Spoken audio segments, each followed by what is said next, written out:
Bear Essentials podcast gives older bears a place to gather for real talk regarding topics and issues that they can relate to. Here at the Bear Essentials, we aren't just having conversations. We are looking to provide actionable intelligence through real-life experience and expertise of our guests. Our mission is to build a strong community that elevates and motivates people to go beyond their limiting beliefs by helping them realize that getting older is not an excuse to hibernate on their goals, but a reason to work harder. Hi, everyone. Thanks for tuning in. I'm your host, Charles Wallace. Today's guest has dedicated his life to the resurgence of the warrior mind. With 4 decades of martial arts training and his experience in law enforcement, to say he is a modern-day warrior is an understatement.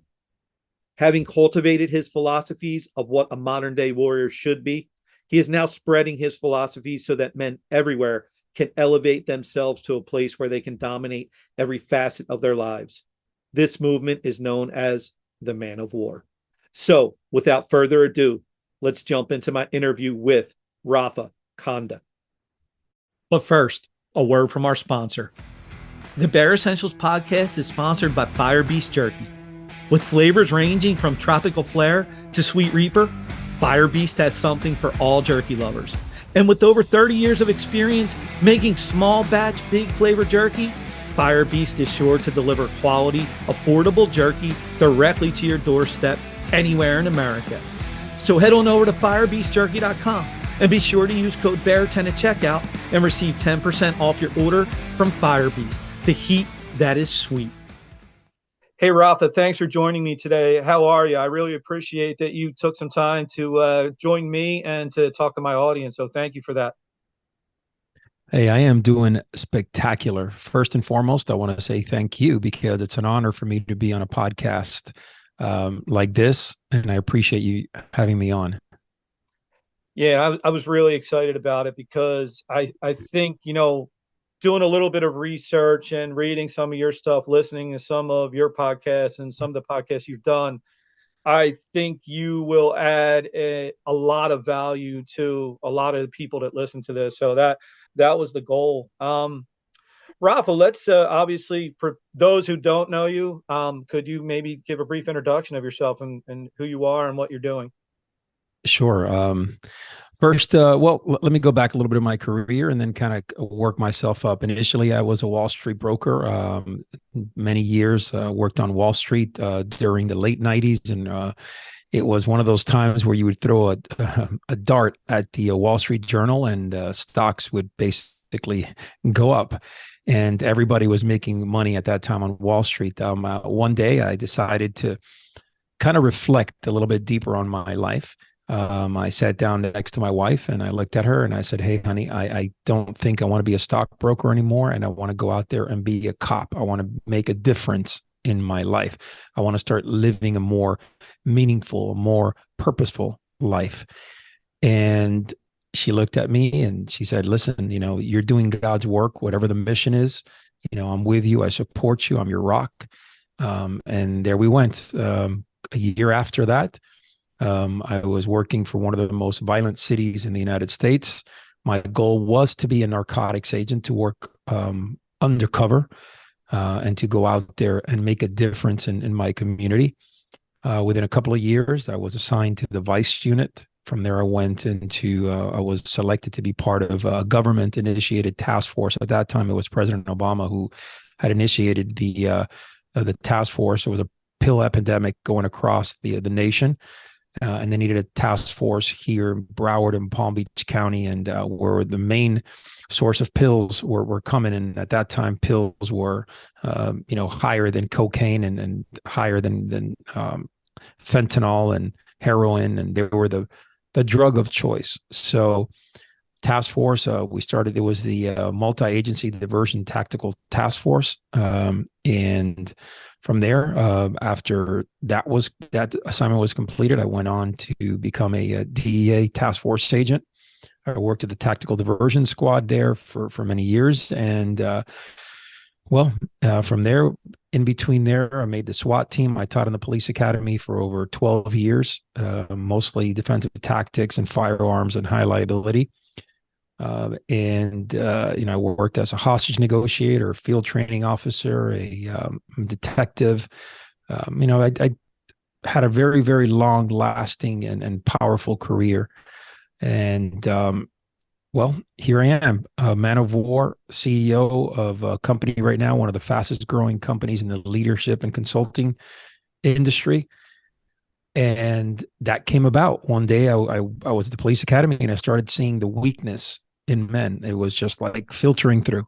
Women were coming in stronger than men. And the next thing you know, I'm saying, hey, I got to sit down and do a podcast. I've been training in martial arts for a very long time. I've been following this path of self-discipline, of stoicism, of being a man of action, and started just talking into the mic. Man of War podcast took off. And from there, I decided to start the Men of War Crucible and the Men of War Society, which is absolutely a life-changing experience. We're up to group 16 right now. We've been doing this now for almost 5 years. We're celebrating our 5th year. And the company took off, growing every year, over 100% growth a year. And I decided, man, look, it's time for me to retire and take the helm as full-time CEO for Man of War. And here I am, a year and 2 months after my retirement. Man, what a distinguished career. And it just, thank you, number one, for all that you've done. I mean, my family, police, military. So I definitely, people like you, I definitely relate to. And I just think it's amazing what you guys do and what you're willing to risk on a daily basis for others. So that I commend you for.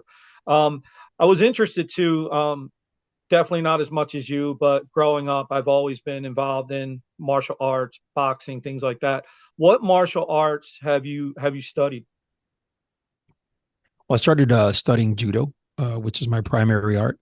Then from there, I studied extensively Hoklong Kung Fu, which is a Chinese boxing style derived from the Shaolin Temple. Then I became very, very interested in Aikido. So I studied Aikido for many years. And then finally the Syriat knife fighting style. And then I went into Brazilian Jiu-Jitsu. So I really, my goal was to get a sense more than the technical aspects of the martial arts, the mind, the philosophy. That's what really kind of attracted me to the martial arts. Yeah, and one of the things I noticed when I was, obviously before I had you on and I was reading about you, and it's funny, somebody asked me this question actually. I was talking to them about having you on, and the term came up, toxic masculinity. And the person I was speaking to said, I hear that term a lot. What is it? And I have my own feelings on what it is, but I wanted to ask you, what is that? How do you describe that? What would you categorize it as? In my world, toxic masculinity is a made up term. Okay. It's just like you add the word toxic to anything and then just throw in whatever other word you want attached to it. So we don't really believe in that. That's not something that we need to respond to. However, toxic masculinity as it pertains to how people are translating this loose term, most people feel like men, when they assert their dominance over anything at all in life, the way that it's looked at now is that the man is crossing his line, right? If he is a man who wants to lead his family from the front, a man who believes that, a woman is made and composed in a certain way in our life, versus a man is composed a certain way in his life. And there are duties that a man carries and there are duties that a woman carries. A man of action, a man of value, a man of status in our world, a warrior-minded man, truly there is no toxicity at all. As a matter of fact, there is a cleanliness about him. However, when people connect toxic masculinity, they connect it in a way that is typically male chauvinist, misogynistic, some type of dominance, alpha male-ish, anything that has to do with the man really asserting himself in a dominant alpha way. And unfortunately, they misconstrue so many aspects of what a man really should be versus what they have this painted picture of what a man should not be. Now, toxic masculinity is something, it's a term that has been thrown around, not just by people in general, but overall by the media, by people who just want to see men emasculated, people who want to see men operate at a lower threshold. And let me kind of break it out here. Men and women are not equal. And when I say they're not equal, I'm not saying as far as people are human. Okay. We're not equal because a man is an alpha male, or should be. He is a provider.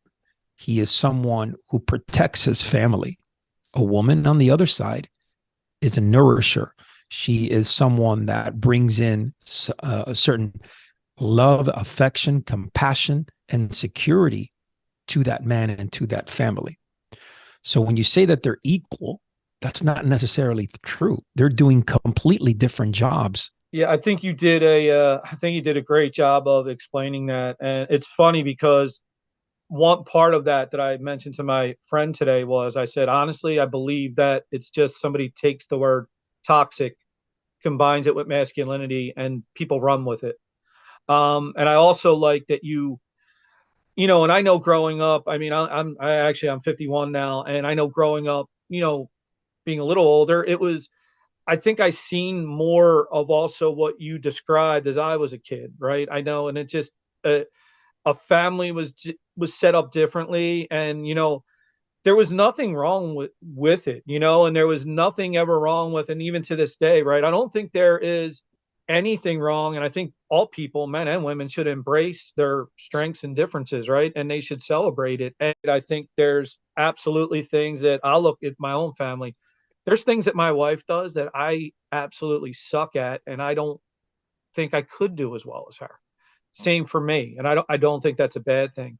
So you start with this Men of War. The other thing that really interested me, and I'm going to use myself as the example here. Going back a few years, I'll admit it to you. I said it to everybody. I was mentally weak. I was basically emasculating myself by not being willing to stand up to my own weaknesses, which I've done now. And I appreciate this whole warrior mindset that you talk about. And I myself now, and things I do, I try to embrace that every day. And I wanted you to talk a little bit about that, about the way you've crafted this Man of War and that whole warrior mindset, because I think it's really valuable. And I think some people may be intimidated by it, but I think they need to really think about it more, because I think it could be the best thing to help them. Well, see, let me start off by saying this. There's a preconception automatically that the word warrior has something to do with, men going to war, carrying rifles, carrying guns, shooting, fighting, combat. Okay. Well, yes, that is a part of becoming a warrior. In our day and age, it is imperative to understand that a warrior goes much deeper than that, right? A warrior-minded man for the real world, okay, is a man who is an action taker, a man who lives an exemplary code of conduct, right? He lives by it, by this powerful ethos, right? These tenets: honor, integrity, strong mindset, servitude. And unfortunately, what we get many times is that men lack that mindset. They lack the drive, the internal fortitude to basically push beyond difficult challenges, push beyond obstacles, push beyond discomfort, push beyond things that they just don't like to do. So in essence, if you ask me, what is warrior mindset? The warrior mindset starts with self-discipline. All right. The mastery over self, the willingness to do what it takes to get the job done, period. Now, this mentality is one that most people do not have. As a matter of fact, most men are extremely weak. Listen, this is a large number. However, I can back it up with statistical evidence. Over the last 5 years, we've interviewed well over 7,000 men as part of Men of War Society. I have coached over 10,000 men over the last 15 years of my career. I have traveled the world. I have taught the military. I have taught security. I have taught police. I have, you name it, I have taught, from both from firearms perspective and hand-to-hand combat. That's been my entire life over the last 20 years, actually 22, 23 years. And I can tell you that over the last 10 years, we've seen a demise, and we've seen men get weaker as leaders of themselves to start with. They can't lead themselves out of an open door. And then we've also seen that they lack leadership skills at home. Hence, they have leadership skill issues at work, in their job, in their businesses. So instead of leading from the front and leading by example, what most men have done is just collapsed, and they just sit around and they let the media take over. They let their wives or loved ones pummel them down, basically scrutinize every move, because now they're not men of value. They haven't brought anything to the table. They're not providing. They're not protecting. They're not doing anything worthwhile. Men have become liars, have become more dishonorable than ever. They don't have respect. Their self-worth is in the ground. And I can say this from the ground up, and I can say this through statistics, not just throwing it out there, but literally saying these men have gone through applications. They have been vetted. They have been spoken to. Information has been logged. And after thousands and thousands of men, you come up with this. You're like, this is a bad state that we are in. Men are weaker now than they have ever been. So getting back to your original question, this warrior mindset is something that I truly believe will change a man dynamically from the inside out. It will make him stronger. It'll make him wiser. It'll give him the confidence to walk into a room and own it. It'll give him the confidence to go out there in the real world and network in the right way with honor and integrity. And more importantly, it'll give him the drive to be able to institute and integrate self-discipline in his life, which in the end will free up his time. It will increase his value. Rafa, honestly, as you were saying that, I mean, I got into it a little bit, right? But I don't hide from it anymore. That was one of my biggest issues. Was I hid from I'll say it. I hid from the disgrace that I had become, and I finally answered the bell, and I decided to do something about it. But one of the things I say to people now, and you kind of touched on it, there's an old saying people like to have that, oh, you're stronger than you think. I tell everybody that is the biggest bunch of bullcrap, because you're not stronger than you think. In reality, you're probably weaker than you really are, weaker than you think. And I was. So I can appreciate everything you're saying there. I mean, I'm proud to say I feel like I've come through it, but I could see why, to the point where I wish I would have come across you probably 3-4 years ago. It probably would have helped me along, but yeah, I think that is, really the way you just went through that. I agree with it. It's we're not in a great state, and I'm really hoping a lot of men see this today. So Rafa, what do you think the biggest issue is, as far as we understand the state that you're saying that a lot of men are in, and I know I went through it, right? What do you see as the biggest issue as far as men being willing to basically confront themselves and own the state they're in and change it? That's the biggest challenge.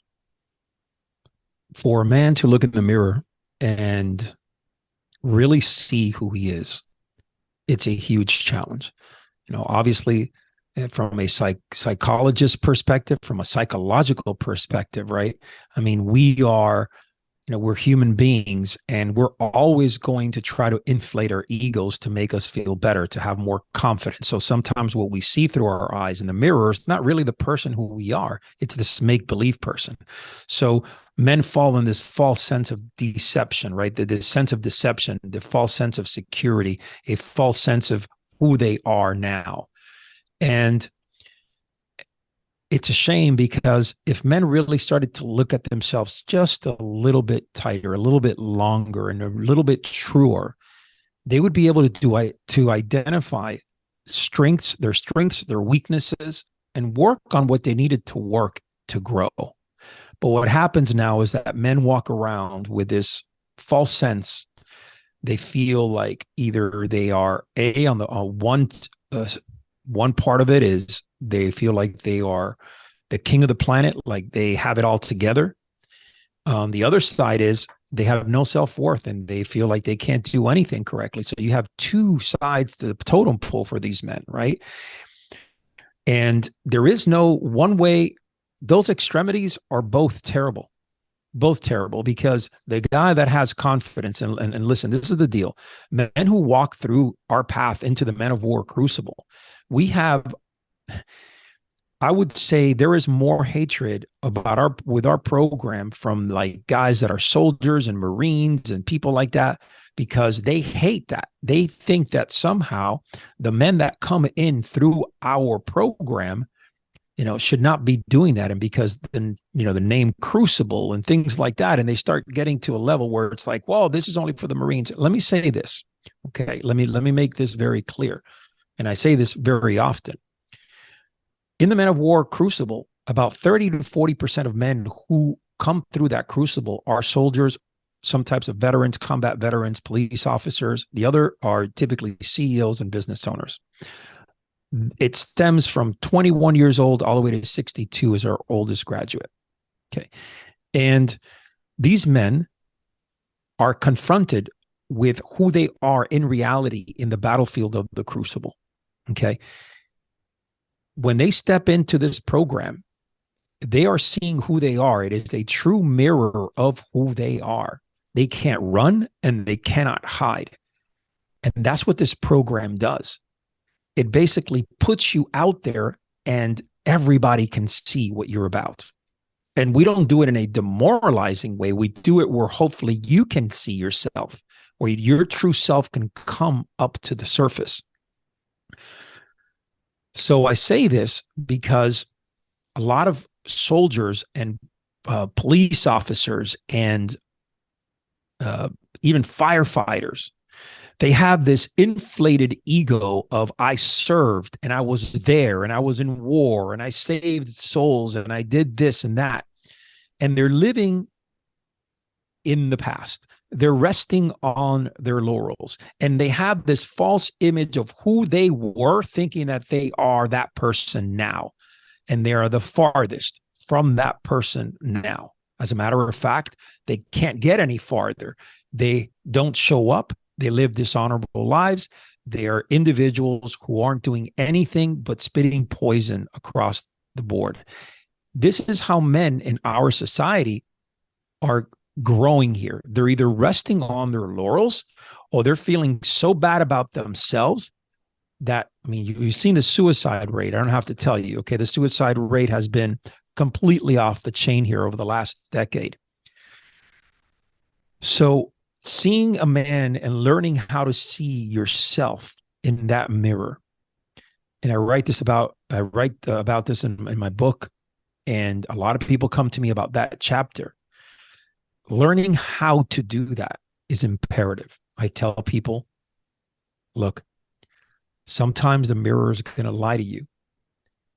I want you to sit down in a dark room by yourself for just about an hour. I promise you the demons will come calling. I promise you things around you will start destabilizing and you'll feel a little bit uncomfortable. That's when you're going to start seeing who you truly are. Questions that you need to answer. People that you hurt. People that you screwed over. Things that you did that you know you shouldn't have done. All of those little things that are in your little skeleton closet, you need to face them. Once you do that, you will see yourself.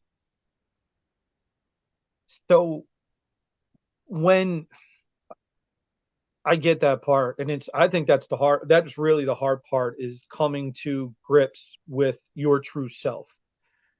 Do you feel that there's a lot of times though men will come to grips with their potentially come to grips with their true self, but then when they really see themselves for who they are, their reaction though is almost like it scares them so much they revert and they don't want to see it, and now they push it down. So how do you get people to, not only once they see who they truly are, how do they really truly, and I was saying this before too, it's one thing to face yourself in the mirror, but how do you truly get them to confront who they really are so that they can make change? The only way that I have found that someone could really make that drastic of a change when they've lost their soul and they've lost their way and they're just completely living this false life is to be broken down, so severely. Right? When we talk about ripping your soul out in the crucible, that's exactly what we do. Our coaches are completely trained and they're very, very specific. When a man comes in there, you rip his soul, you rip his ego, you rip his everything, you tear him down. When a man is torn down to a point of no return, that's when he starts rising. That's when things start coming to reality, when clarity of mind is achieved, when you start seeing yourself differently, because now every step that you are taking has meaning, just enough for you to stay alive almost, right? To continue on that path, you have to be in the present moment. So as you are being rebuilt from the ground up, from the sand, as we like to call it, that is truly when a man starts changing. That is truly when things start happening that are different. We have seen men come in here and they have, let's just say, they came in one way and they exit a completely different version of themselves. To me, if you were not to go through a program of this intensity, I would say you need to push yourself. You need to go out there and do things that make you feel uncomfortable every day. You need to push, grind. It needs to hurt, because the only way that you're going to validate who you are is through pain. Okay, not through happiness, not through that, sassy emotion. The only way you're going to validate who you truly are is when you are challenged in the most difficult of ways. And that's how you build yourself again. That's how you start kind of scraping the sand off you. That's how you start polishing that rough diamond and coming back to life. Yeah. And then I think it was Steve Harvey, actually. He says, everybody has a little bit of dirt. In order for something to grow and truly be, something beautiful, something great, has to come from dirt. And you got to brush that dirt off. How do you, once people start to build themselves up, because you'll hear a lot of this too, and I think this kind of goes back to earlier in our conversation about masculinity and being a man, right? I feel like now you've started to have some success, you build yourself back up. There's a lot of people out there that are kind of like, okay, now great, now it's time to stop and celebrate that. How do you draw that line to where, yeah, you want to enjoy it, I guess, but you got to still understand that there's more to do. How do you meet that kind of happy medium?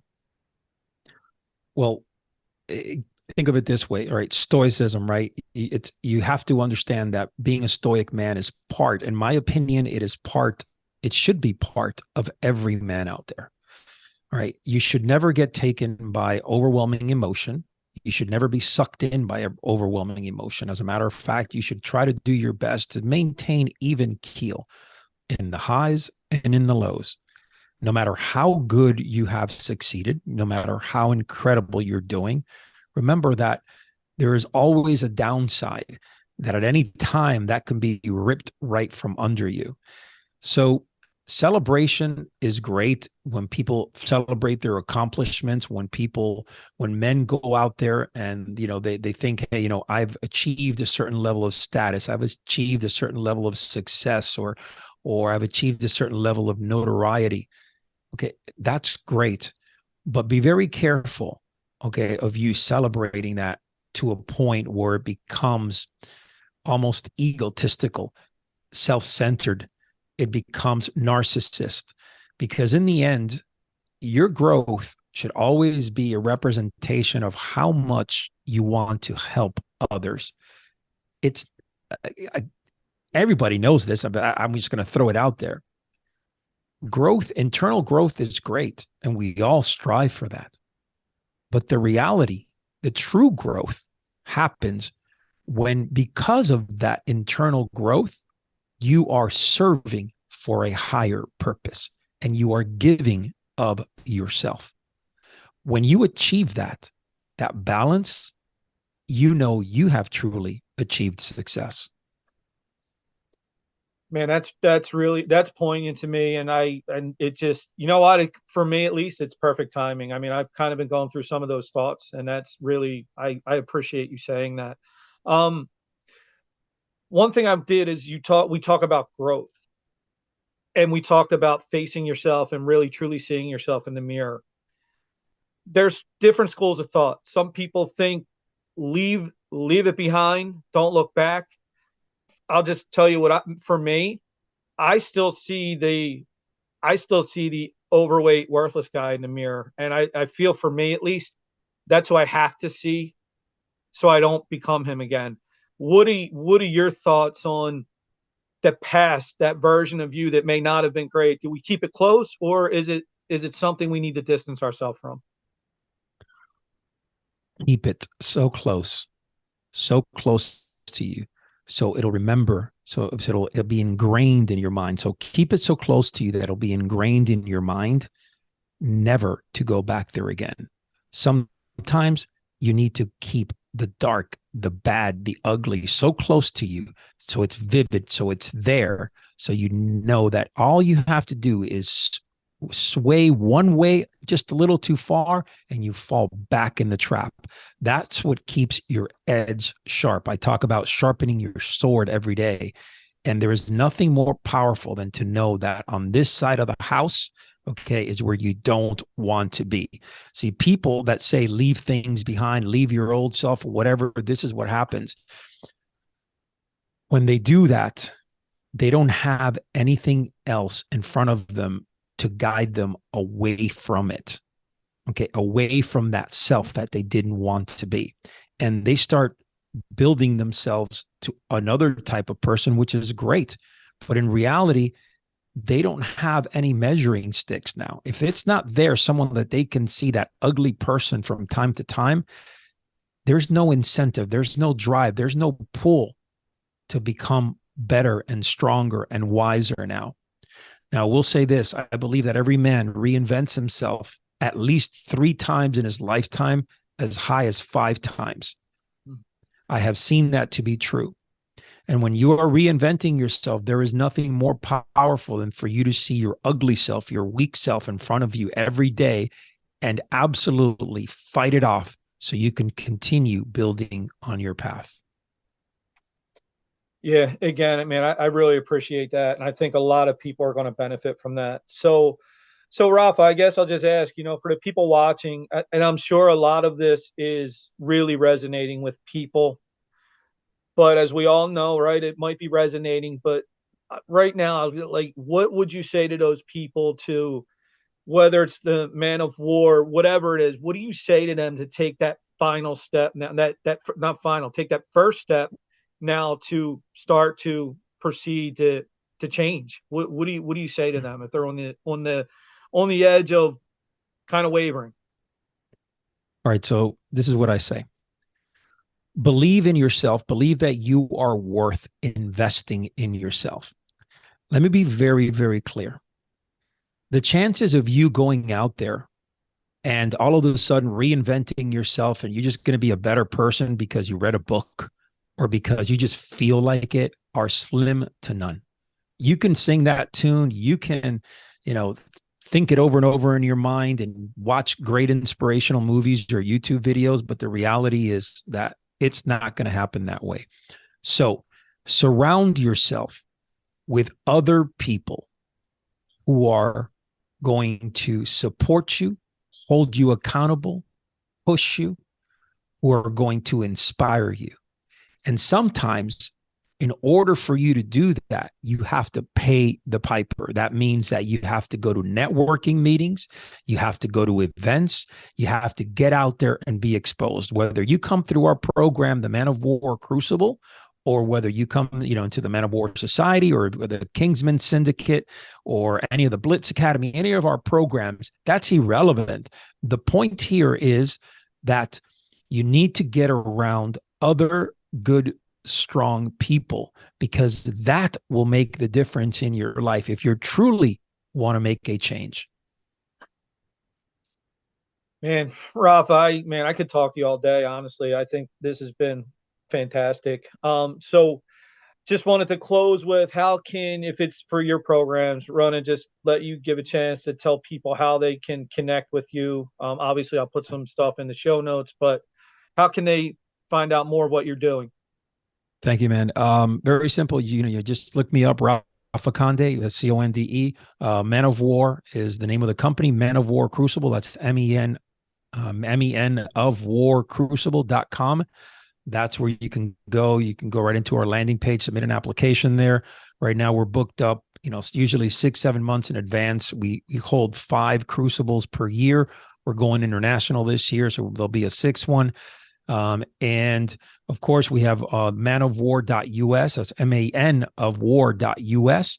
That gives you the website with everything you need to know there. We have our Man of War podcast. We have Redefining the 21st Century Men, which is a international best-selling book.